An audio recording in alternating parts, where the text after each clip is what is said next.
नाज़रीन, सूबाई वज़ीर सैयद ज़ुल्फ़िकार अली शाह जे नोटिस वठण बैदि नंगर पार्कर में नायाब नस्ल जे हिण जे गैर क़ानूनी शिकार जो 7 जवाबदारनि ख़िलाफ़ केस दाख़िल कयो वियो आहे। वधीक तफ़सील ॿुधण लाइ असां सां टेलीफोन लाइन ते मौजूद आहिनि उस्मान ख़ासकेली। जी उस्मान, कहिड़ा तफ़सील आहिनि?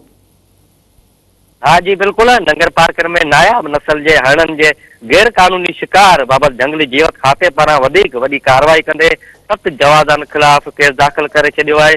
जंगली जीवत खाते मूजिब गुज़िरियल 2 ॾींहं अॻु ॻोठ सुमत ऐं मामचेरो में 3 हरणनि जे शिकार बाबत साहिब ॾिनो। दीनू जूणे जो, हेमराज, जेतमाल, गेनो ऐं केवल कोहली समेत 7 ॼणनि खे केस में नामज़द कयो वियो आहे। ॻोठ बेराऊ वारे वाक़े में बि 3 जेके जवाबदार आया उन्हनि खिलाफ अॻु बि केस दाख़िल कयो वियो आहे, जिन में गेनो कोहली ऐं केवल कोहली अॻु में ई नामज़द थियल आहिनि। सुजान दुरन ऐं इलाइक़े वासियुनि पारां जंगली जीवत खाते जे इन क़दम जी साराह कई पई वई आहे ऐं उमेद ज़ाहिर कई वई आहे त अहिड़े अमलनि सां नायाब जीवत आहे उनजो तोहफ़ो आहे उहो मुमकिन बणिजी सघंदो। जी उस्मान, महिरबानी जी।